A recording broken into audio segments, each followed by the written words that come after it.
Stepping into a rural village in feudal Japan is not unlike being dropped into another world, stripped of everything familiar and forced to adjust instantly to a place ruled by unbending customs and unspoken laws. The year is 1473 and the sun has barely risen, yet the air already carries the heavy scent of damp straw, burning firewood, and livestock. The smell clings to the nostrils and settles on the skin like smoke and cloth. Around you, low huts press close together, their thatched roofs sagging under years of rain and repair, their interiors cloaked in darkness and warmed only by the smoke that never truly leaves. Inside these cramped structures, families gather before dawn around a central hearth, the only source of heat in a dwelling built to endure, but not to comfort. The walls are woven from reeds and clay, rough to the touch and marked by soot. There is no furniture, no private corner, and no separation from others. Here, life unfolds in a single open space with all its noise and necessity packed into every inch. A layer of thin straw covers the earthen floor, and somewhere in the dimness, a child stirs beside a pig, both curled beneath a faded blanket that has served generations. From outside, the clang of a wooden bell breaks the stillness. It is not a call to breakfast, nor a sign of any luxury, but the village's summons to labor. The day begins not with food or rest, but with duty, and everyone capable of walking is expected to make their way to the paddies. Most rise without a word. The rhythm of life here does not allow for delay. Every step is part of an unwritten dance, guided by centuries of repetition and reinforced by the quiet watchfulness of the community. The world beyond the hut is a web of muddy paths and open field. Shoes are rare, and those who wear them often use straw sandals that rot quickly in the rain. The terrain is not kind. It is filled with the ruts of carts, the sharp edges of stones, and the soft pull of wet soil that threatens to claim your footing. Above, the sky offers no mercy. Whether the season brings biting winds, heavy rain, or oppressive humidity, there is no option but to keep working. Faces pass by without acknowledgement. No one greets you. In this world, a stranger is an anomaly, a break in the pattern, and most will not waste energy trying to understand what cannot be placed. Language is the first barrier, and a formidable one. The dialect spoken here is a mix of courtly formality and regional inflection, full of tones and references that cannot be guessed or mimicked. Any attempt at communication falls flat, or worse, offends. In a society built upon hierarchy and ritual, behavior must be exact. Every bow, every word, every pause carries weight. Misstep once and at best you are a fool. Misstep in the presence of authority and the mistake becomes fatal. The samurai, dressed not in ceremonial armor, but in the plain clothing of authority, carry blades not for decoration but for discipline. Their right to strike down a disrespectful commoner is not questioned, and no one dares to intervene when it happens. Assigned to a task you cannot refuse, you are handed a bucket and pointed toward the latrine trench. The waste of the village must be hauled by hand, spread across the fields as fertilizer, and the path is steep with the stench of what was discarded overnight. There are no gloves, there is no reprieve. With each step, the weight of the bucket and the gaze of those around you press harder than the summer heat on your back. By mid-morning, your body aches from unfamiliar work, and hunger sets in like a dull blade against the ribs. You cannot ask for food, and even if you could, you would find no comfort in what is offered. The workday has just begun, and the hours stretch ahead without end. And yet, this is not a punishment. This is life as it has been lived by countless generations. The people here endure not through comfort or escape, but through rhythm, repetition, and resilience. Survival is not a choice but an expectation, and every movement is aimed at making it through another season, another harvest, another year. The meal, when it comes, will not bring relief. It will remind you, instead of everything you lack, familiar taste, modern sanitation, and the illusion that life is ever easy. By the time food appears, your body is already hollow with fatigue. The bowl handed to you is simple, carved from wood and stained from years of use. Inside, a thin gruel of barley and millet steams gently, thickened with scraps of root vegetables, and touched by the faint tang of fermented bean paste. The mixture is coarse, grayish, and uneven, with small lumps of ash-colored residue clinging to the rim. There are no spices. There is no meat. This is the first and often only solid nourishment of the day, and it must be earned before it is consumed. This staple, known simply as porridge or kayu, defines the diet of a commoner in feudal Japan. It is not served hot out of generosity, but because it must be boiled long enough to soften the hardest grains and kill whatever lingered in the water before cooking. The water, drawn from communal wells or runoff channels, is cloudy and often carries the traces of upstream use. Boiling does not cleanse it entirely, but it reduces the risk of illness. Barely. You chew slowly, not from a desire to savor, but because the rough texture demands it. The grains grind against your teeth with a fibrous resistance, and every few bites bring the bitter hint of mold or the sour tang of improperly stored vegetables. Much of the food here is either dried or pickled, preserved through necessity rather than taste. Salt is precious and sugar almost unknown. When available, the villagers use fermented soybean paste to stretch flavor and preserve protein, though the result is often overpowering, a pungent, clinging scent that turns the stomach more than it pleases the palate. Meals are taken in silence, not out of reverence, but because talking wastes energy. Chopsticks, if available, are shared or rudimentary, carved from scrap wood and smoothed by repeated use. Many still eat with their hands, especially when the grain is sticky enough to form crude clumps. There is no seating beyond the earth. No table, just the ground, the bowl, and the weight of another day beginning. Protein is rare. Fish, though vital to coastal diets, arrives spoiled if it travels far inland. It is dried or salted beyond recognition, stripped of moisture and life until it resembles leather more than food. When meat appears, it comes from animals too old to work or too sick to keep. The flavor is masked with fermentation or left to soak in strong herbal infusions that double as medicine. This is not a diet designed for pleasure. It is survival in its barest form. The wealthy dine differently. Higher classes enjoy polished rice, fresh fish, miso with real depth, and vegetables grown in private gardens. Their meals are structured and presented with intent, often overseen by retainers or servants who ensure proper ritual is followed.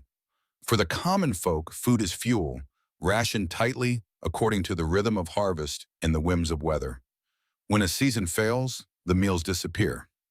Famine is not a distant memory, but a threat that recurs with brutal regularity. What little alcohol exists comes in the form of doboroku, a thick, homemade rice brew fermented in clay jars and served in small sips.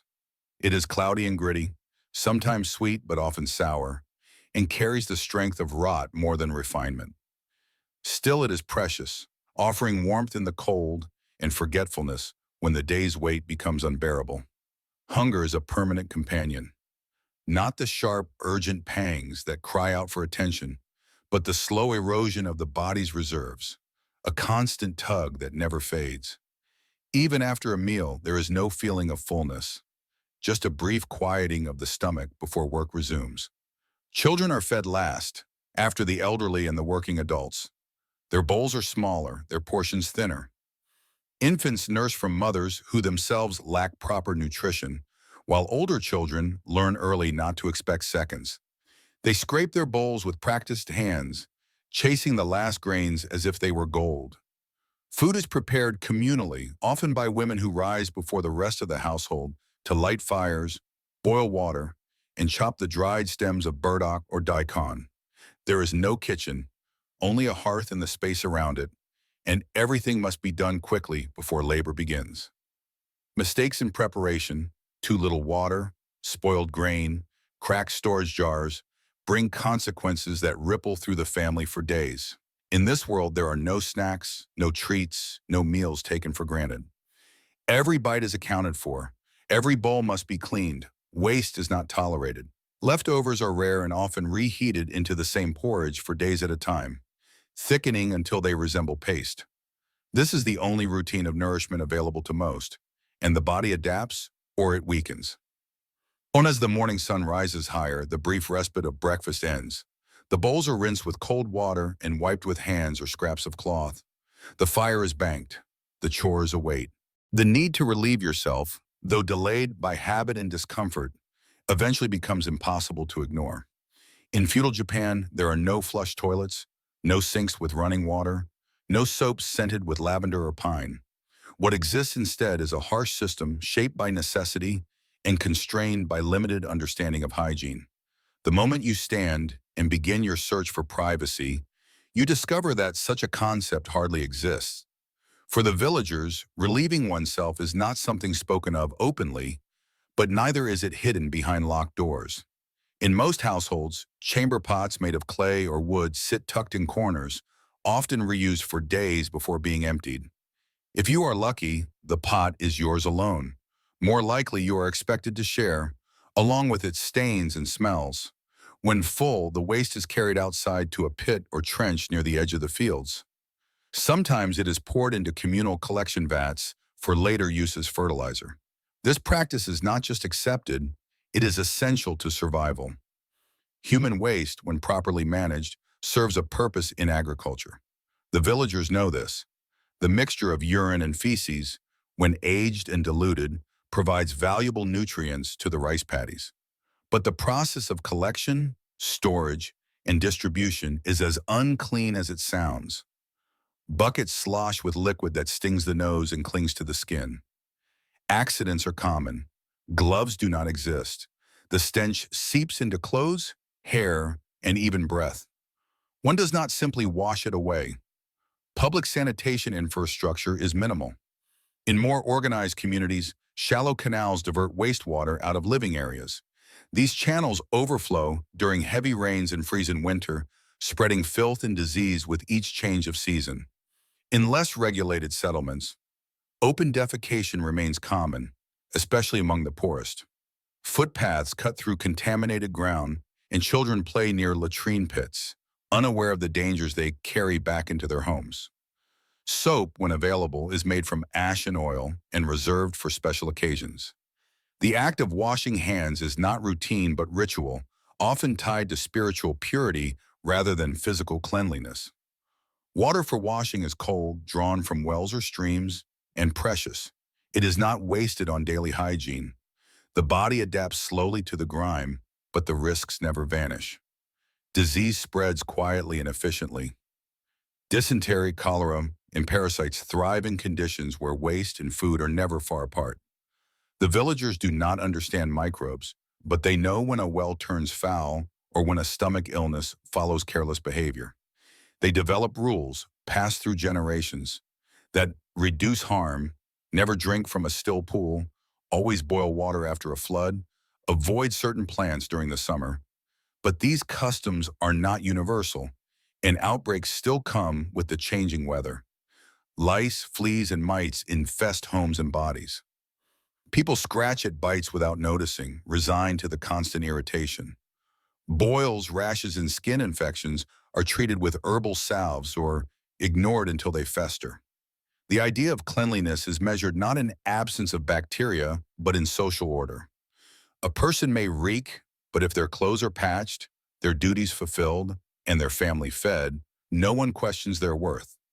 Even the act of menstruation is dealt with in silence and seclusion. Women use rags, moss, or padded cloth when they can. There are no sanitary products, no pain relief, and little sympathy. Pregnancy and childbirth take place in homes, aided by midwives with no formal training and without antiseptic tools or hygienic bedding. Childbirth is dangerous, both for the mother and the newborn, and death from infection is as common as it is quietly mourned. For a modern person thrust into this world, the smallest scratch becomes a threat. A cut on the foot, a rash from poor clothing, or an unclean drinking vessel can lead to fever and delirium within days. Medical help is primitive, bound to herbal remedies and rituals. If a fever does not break on its own, the options are few.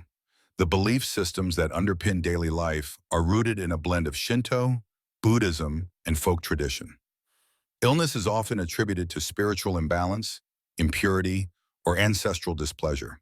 Healing involves not only physical treatment, but offerings, chants, and purification. Temples and shrines serve as places of healing, though their efficacy depends more on belief than medicine. Sanitation, as it is known today, does not exist in feudal Japan, not in form, in function, or in expectation.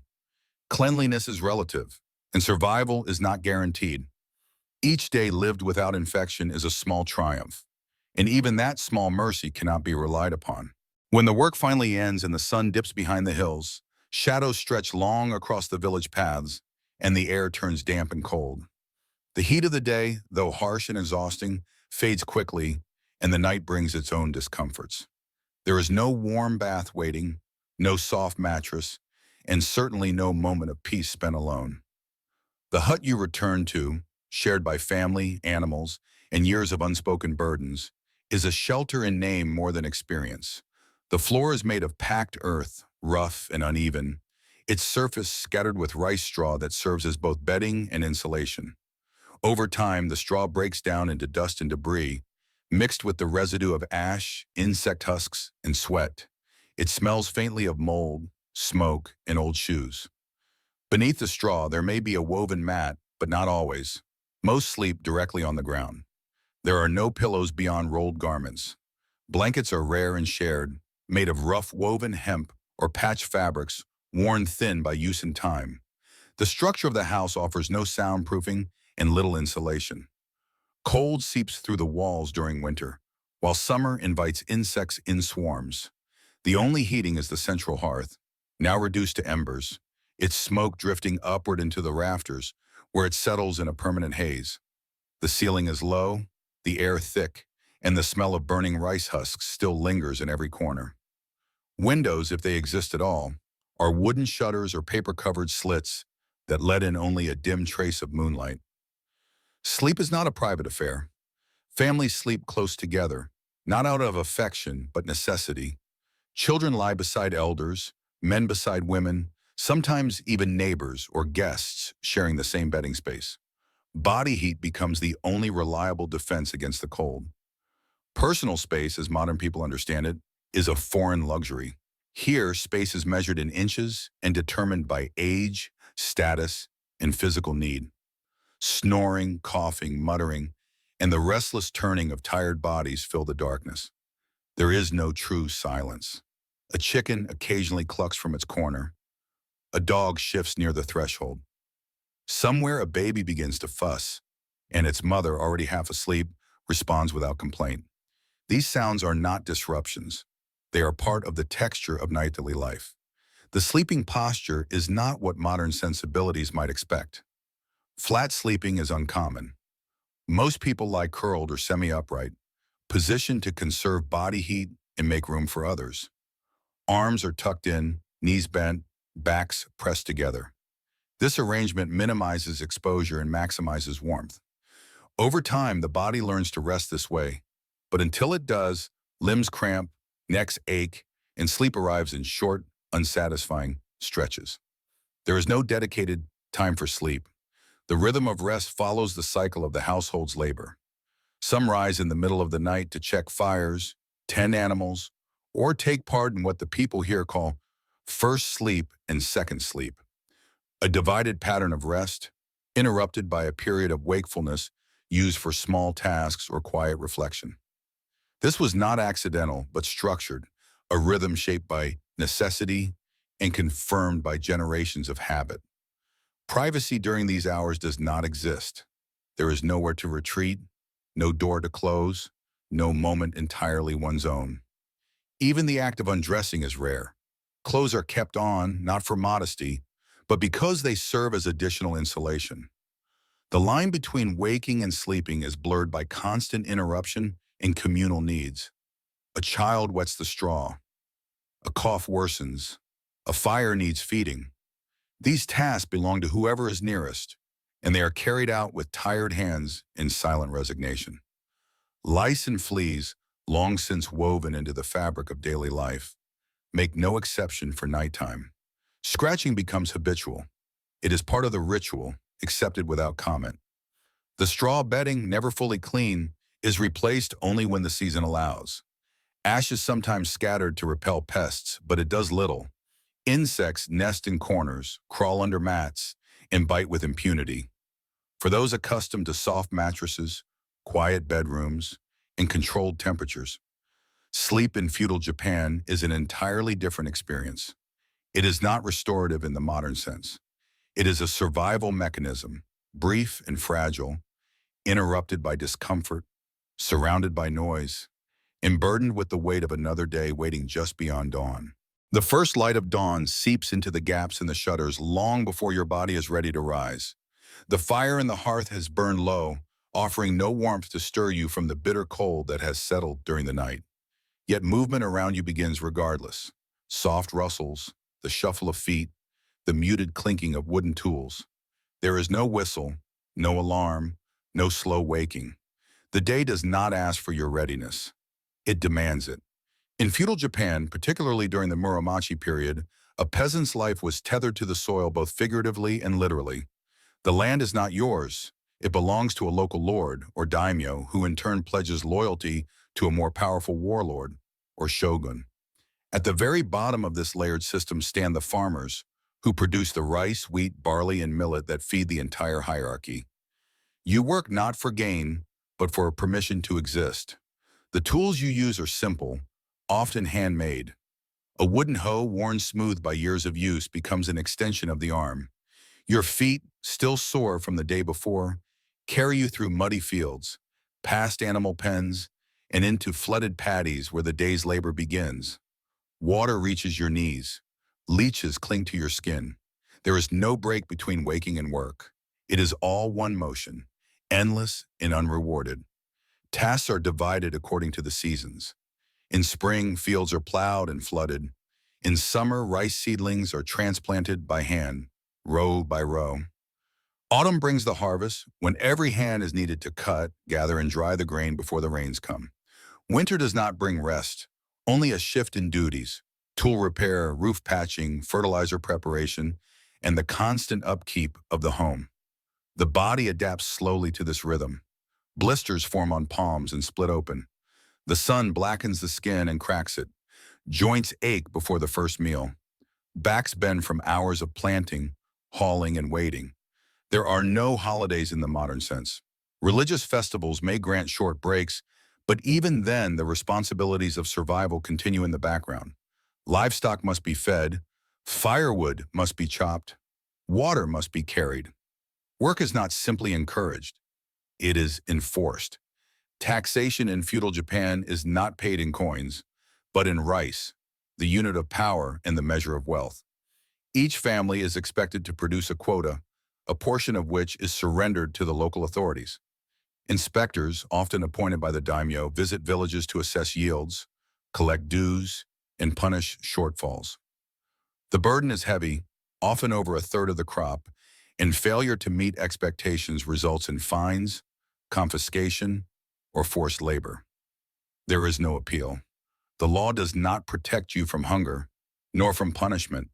If your harvest fails due to weather or pestilence, you are still expected to pay. Neighbors may help one another when possible, but everyone lives close to the edge. A single bad season can plunge a family into desperation, forcing the sale of tools, clothes, or even children into servitude to survive. Children begin contributing as soon as they are physically able. They fetch water, tend animals, collect kindling, and mimic the motions of planting and harvesting until they can perform them with competence. By the age of 7 or 8, a child is expected to carry out a full day's labor. Education, where it exists, is limited to the children of samurai or merchants. For peasants, the field is the classroom, and the crop is the only lesson that matters. Women work no less than men.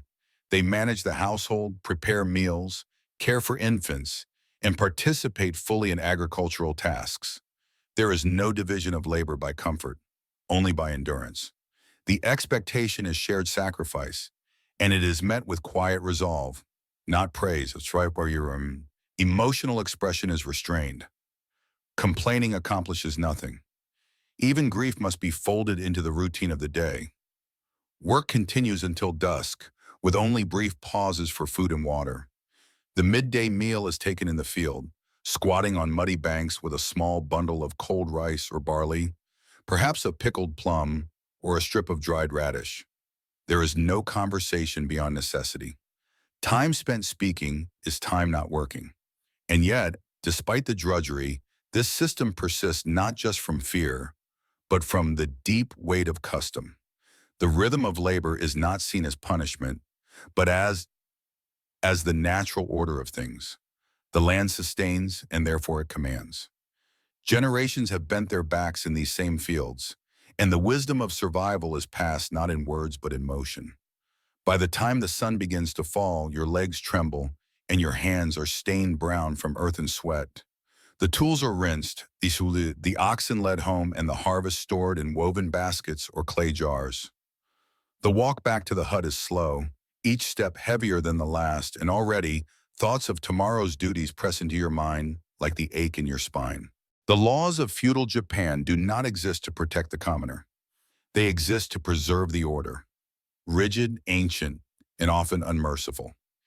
Each village operates under the watchful eye of a local magistrate or village head, appointed either by a daimyo or a senior official under his control. Their word is final. Justice is not a matter of rights. It is a matter of obedience. In this system, the samurai stand not only as warriors, but as enforcers. Their swords are not ceremonial. The right of kirisuit gomen, to strike down a commoner who offends their honor, is not an empty threat. It is real, and it is exercised. A missed bow, a careless glance, or a delay in offering the proper deference can be enough to justify a fatal reprisal. There is no need for paperwork. There is no appeal. The law sides with the blade. Punishment is public and immediate. Theft, even of a single root vegetable, invites the full force of village justice. A first offense may be met with humiliation, parading through the streets with a placard tied to your neck. A second brings lashes, counted out on the bare back before the gathered community. A third can mean exile or death. There is no prison system in the modern sense. Punishment is a spectacle, a lesson meant to burn itself into memory. Theft is considered especially shameful because it endangers everyone. In a subsistence community, food is not just property, it is survival. When crops are poor and stores are low, even minor losses threaten the entire household. Reputations carry weight across generations.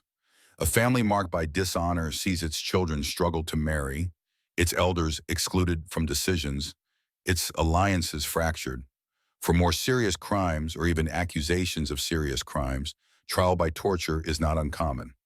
Confession is not a right earned in comfort, but a result extracted through pain.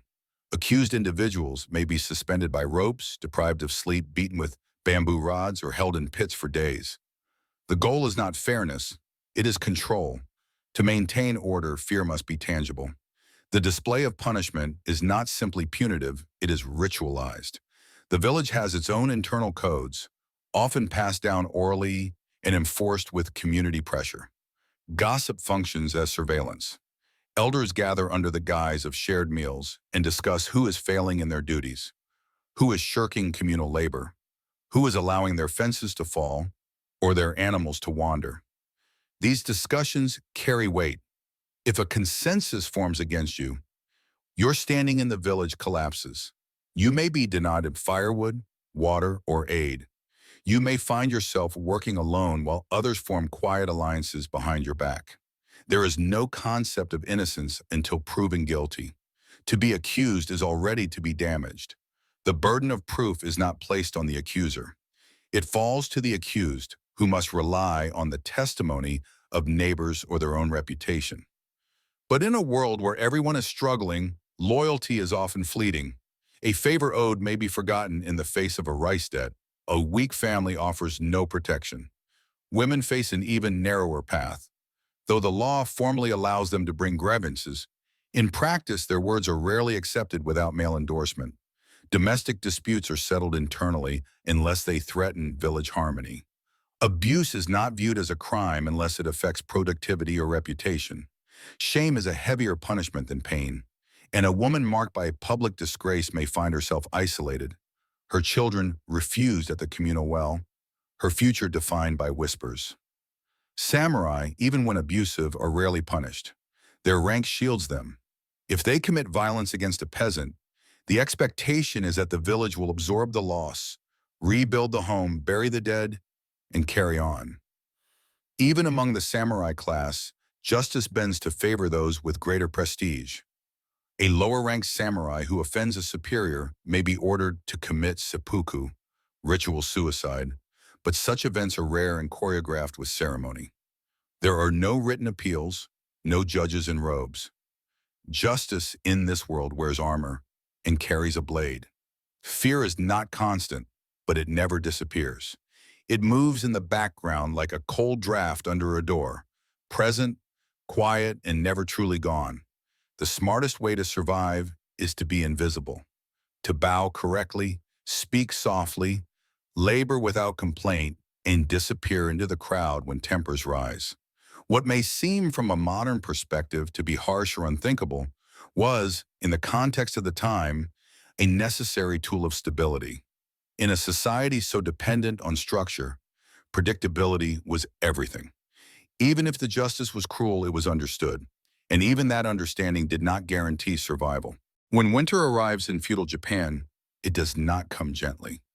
The season creeps in first through the wind, slipping through the gaps in wooden walls, seeping into bedding, and turning breath into pale fog by dawn. The transition from autumn's harvest to winter's hardship is swift, and once it begins, each day becomes a quiet struggle to endure cold that does not forgive and hunger that does not relent. In most villages, the only defense against winter is preparation, and even the best preparation leaves little comfort. Firewood is stockpiled through summer and autumn, but space for storage is limited, and the wood burns quickly. There is no central heating.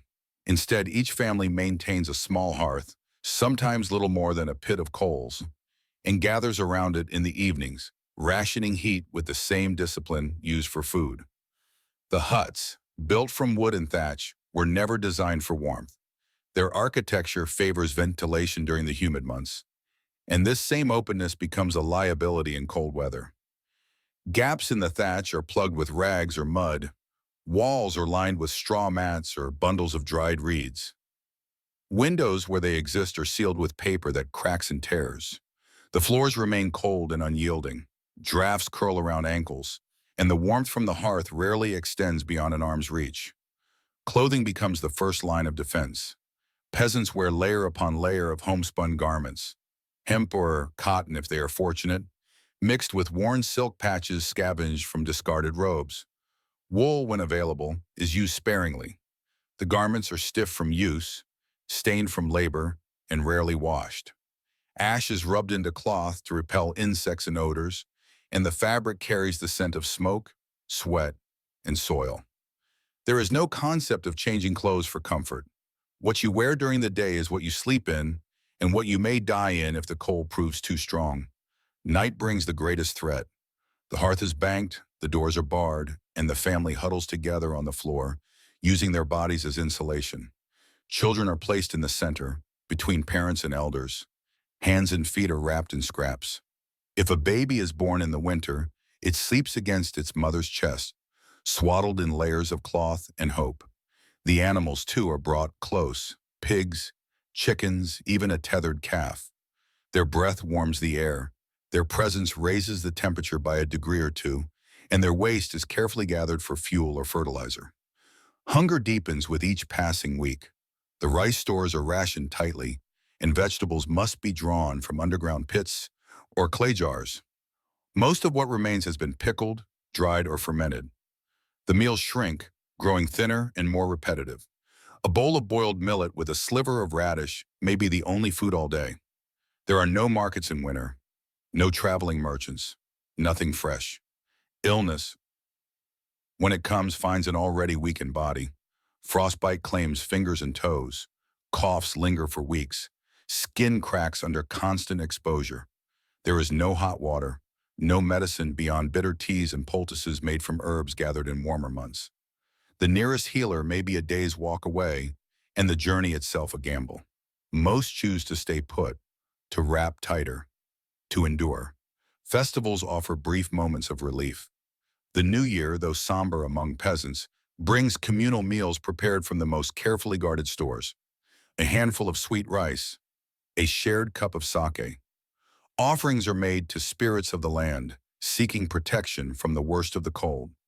The rituals provide no warmth, but they bring order to the chaos of suffering. Even in hardship, the customs must be kept. Some winters are worse than others. Records describe years when the rivers froze, when the snows did not melt until spring, when entire harvests were lost to storms. In those years, the village shrinks. Children vanish first from the crowd at the well. The old stop rising from the straw. Dogs are no longer heard barking at dawn. A silence settles, not from peace, but from absence. There is no dramatic collapse, no announcement of disaster, only a slow thinning of voices, a weight in the air, a sense that the season is not yet finished taking what it came for. When spring finally arrives, it does so without ceremony. A bird returns to a tree, the ground softens, the snow retreats. Life resumes as it must, because there is no other choice. The rice must be planted, the tools must be repaired. The cycle begins again.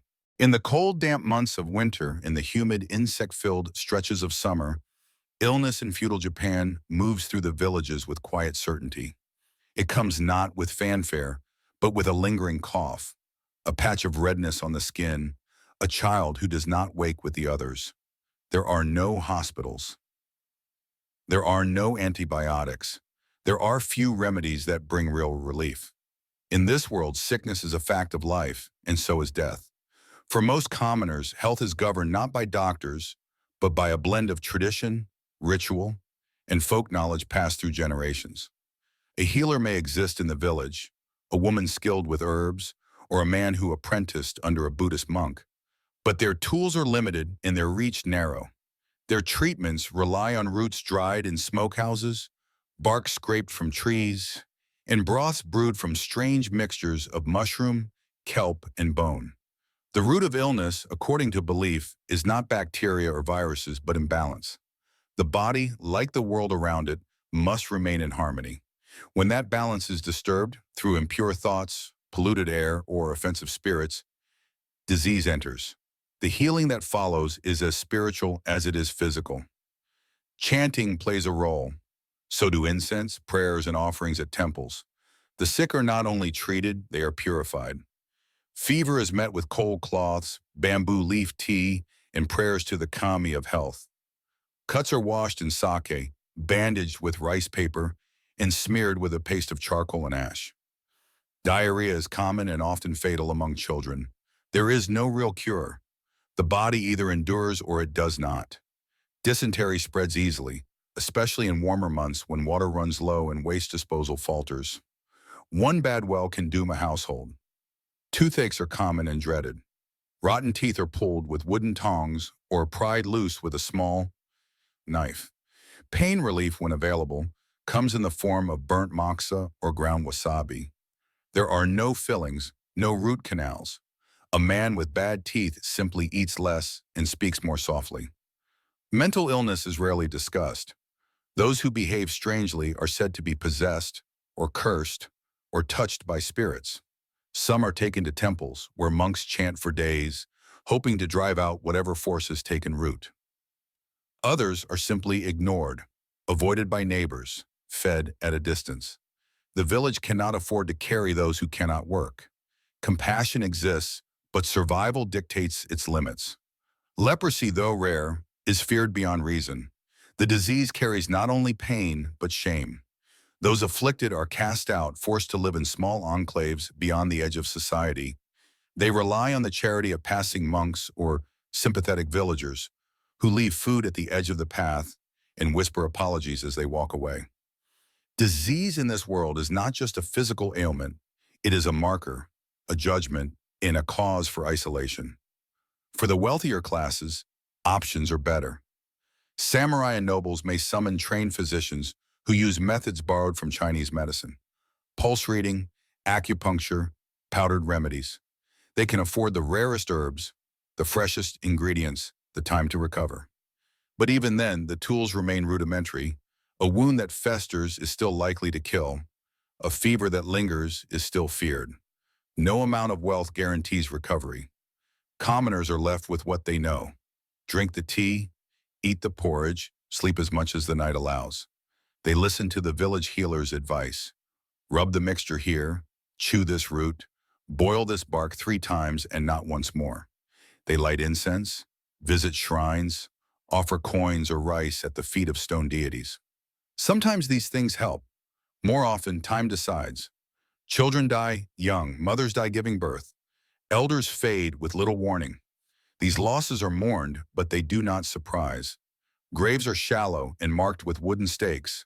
Bodies are wrapped in simple cloth and carried into the hills. Funerals are short, quiet affairs. Life continues because it must. The people do not expect to live long. The idea of growing old is a luxury, and those who achieve it are regarded with deep respect, not for their wisdom, but for their endurance. Each scar, each limp, each missing tooth tells a story that needed no embellishment. They lived through winters. They survived fever. They carried water with a fever and still harvested rice. In feudal Japan, the structure of life is not simply shaped by the land, the seasons, or even the sword. It is molded by an invisible architecture of beliefs, customs, and expectations that reaches into every gesture, every word, every silence. Social mobility does not exist. One is born into a place and expected to remain there, fulfilling roles that have been played for centuries, guided by the unspoken choreography of duty and submission. The hierarchy is absolute. At the top stands the emperor, a divine figure shrouded in ceremony, but distant from everyday life. Below him, the shogun holds actual power, a military ruler supported by lords, daimyo, who govern the provinces through land, rice, and force. The samurai, sworn to these lords, enforce order and maintain discipline. And at the very bottom are the commoners, farmers, artisans, merchants, each ranked and restrained by inherited status. The caste system defines everything: where one stands in a room, how one bows, which words are used, and to whom one may speak. Farmers may toil the hardest, but they are above merchants who deal in profit rather than production. Artisans are respected for their skill, but remain tied to their craft.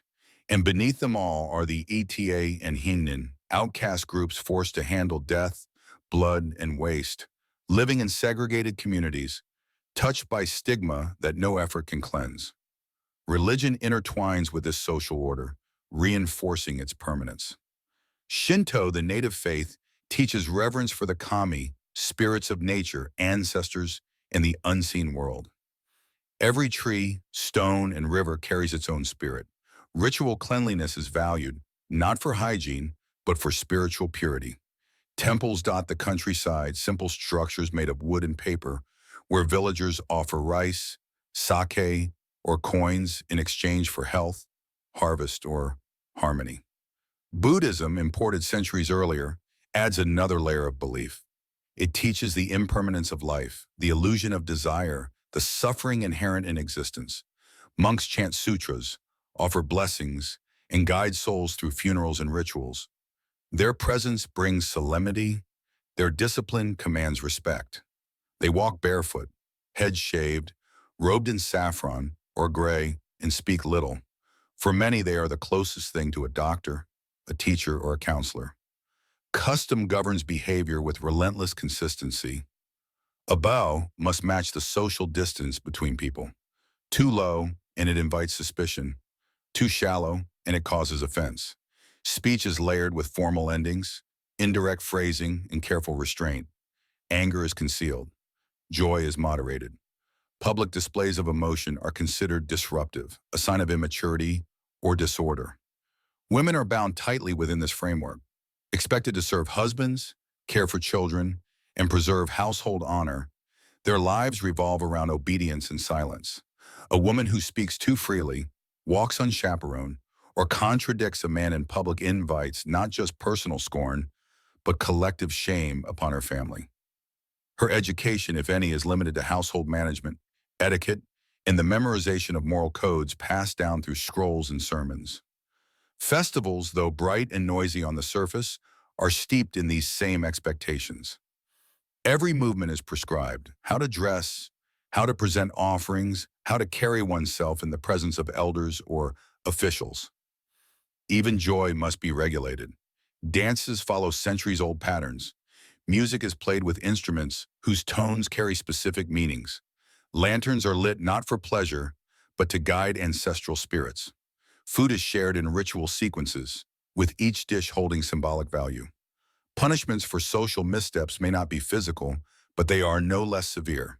A family may find itself excluded from communal gatherings. A child may be denied apprenticeship. A widow may struggle to remarry if her husband's death was clouded by dishonor. These consequences are not discussed openly. They unfold quietly, through omission and neglect, enforced by the collective will of the village. The mind must adapt as much as the body. A modern person used to expressing thoughts freely, questioning authority, or forging their own path would find these boundaries suffocating. But for those born within them, the rules offer order, predictability, and identity.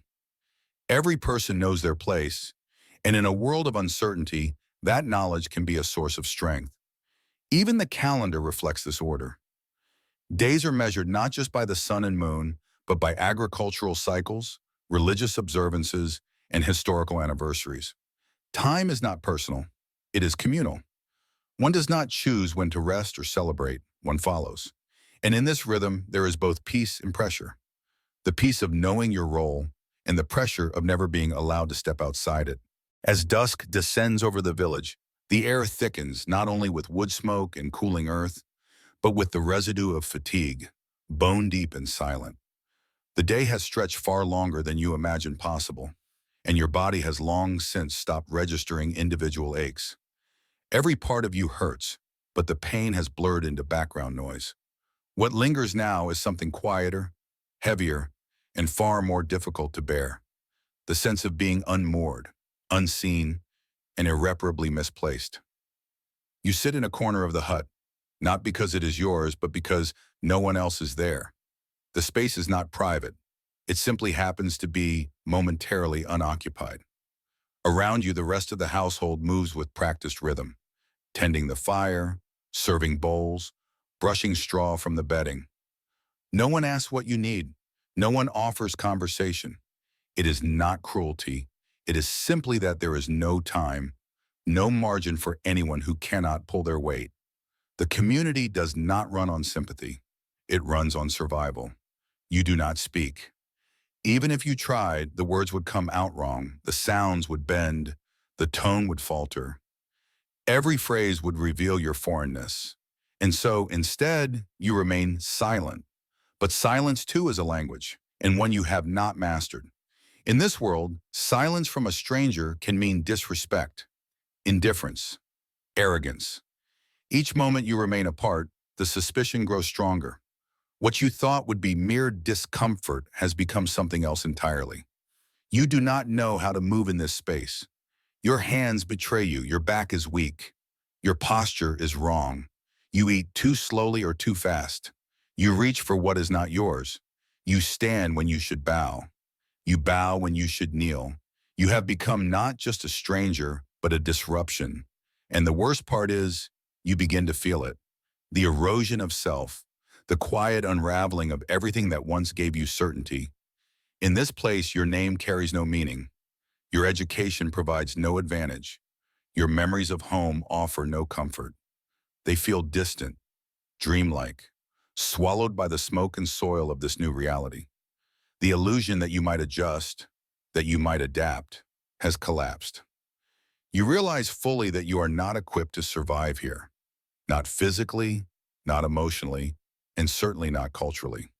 Your resilience, forged in modern convenience and choice, cannot carry the weight of this ancient world's demands. And so in the final hour of your first day, you are left with nothing but exhaustion, alienation, and a dawning understanding of just how wide the gap is between past and present. For those born into this life, the hardships are not lighter, but they are known. The rules, harsh as they may be, are familiar. The pain is expected. The losses are prepared for. There is strength in that, an invisible armor that you, despite your intentions, do not possess. You do not belong here. And it is not because you are weak or foolish or ungrateful. It is because the world of feudal Japan was built for different bodies, different minds, and different expectations. To live here is not a matter of endurance alone. It is a matter of knowing. From birth, how to bend with the weight of rice, how to bow with sincerity, how to vanish into the rhythm of duty without leaving a ripple. So when you close your eyes that night, if sleep comes at all, it will not bring rest. It will bring relief. Because you now understand, with the deepest part of your being, that even surviving a single day in feudal Japan is not a task for someone visiting from the future. Thank you for being with me all this time. Subscribe to my channel so you don't miss out on new and interesting stories that I'm sure will tell you a lot about things you never even knew. See you in the next videos.